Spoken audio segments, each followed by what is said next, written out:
ഒരു ഇടവേളയ്ക്ക് ശേഷം ഇടുക്കി അടിമാലി വാളറ കുളമാൻകുഴി മേഖലയിൽ കാട്ടാന ശല്യത്താൽ വീണ്ടും പൊറുതിമുട്ടുകയാണ് കുടുംബങ്ങൾ. കഴിഞ്ഞ ഏതാനും ദിവസങ്ങൾക്കിടയിൽ 50ഓളം കർഷകരുടെ കൃഷിയിടങ്ങളിലാണ് കാട്ടാന നാശം വിതച്ചത്. പൊറുതിമുട്ടിയതോടെ പ്രദേശത്തെ കുടുംബങ്ങൾ കഴിഞ്ഞ ദിവസം നേര്യമംഗലം ഫോറസ്റ്റ് റേഞ്ച് ഓഫീസിലേക്ക് പ്രതിഷേധ ധർണ നടത്തി. മൂന്നാർ ഡിഎഫ്ഒയുമായി ഇന്ന് തുടർ നടപടികൾ സ്വീകരിക്കാമെന്ന ഉറപ്പിലാണ് പ്രദേശവാസികൾ പ്രതിഷേധത്തിൽ നിന്ന് പിന്മാറിയത്. ഒറ്റക്കൊമ്പനും 3 കാട്ടാനകളുമാണ് കഴിഞ്ഞ ഏതാനും ദിവസങ്ങളായി വാളറ കുളമാൻകുഴി മേഖലയിലെ ജനവാസ മേഖലയിൽ ഇറങ്ങി നാശം വരുത്തുന്നത്. പ്രദേശത്തെ 50ഓളം കർഷകരുടെ കൃഷിയിടങ്ങളിൽ കാട്ടാനകൾ ഇതുവരെ നാശം വരുത്തിയിട്ടുണ്ട്. പല കർഷകർക്കും സംഭവിച്ച നഷ്ടം ഏറെ വലുതാണ്.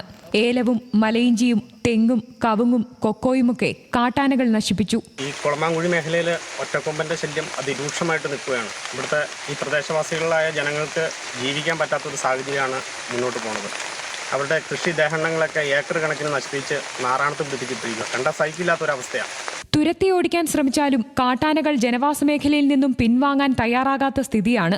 കാട്ടാനശല്യം രൂക്ഷമായിട്ടും വനം വകുപ്പിന്റെ ഭാഗത്തുനിന്നും പ്രതിരോധിക്കാൻ ഫലപ്രദമായ ഇടപെടൽ ഉണ്ടായിട്ടില്ലെന്ന പരാതി തുടരുകയാണ്. പൊറുതിമുട്ടിയതോടെ പ്രദേശത്തെ ആളുകൾ നേര്യമംഗലം ഫോറസ്റ്റ് റേഞ്ച് ഓഫീസിലേക്ക് പ്രതിഷേധവുമായി എത്തി.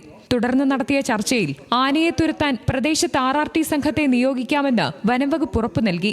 തുടർ നടപടികളിൽ തീരുമാനമെടുക്കാൻ മൂന്നാർ DFOയുടെ സാന്നിധ്യത്തിൽ ചർച്ച നടത്താമെന്ന് വനംവകുപ്പ് നേര്യമംഗലം റേഞ്ച് ഉദ്യോഗസ്ഥർ അറിയിച്ചതോടെയാണ് പ്രതിഷേധം താൽക്കാലികമായി അവസാനിപ്പിച്ചത്.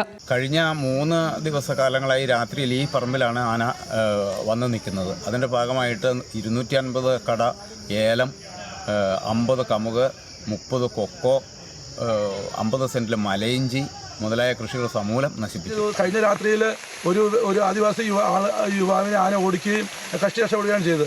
കഴിഞ്ഞ 2 വർഷമായിട്ട് നിരന്തര ആനശല്യമാണ്.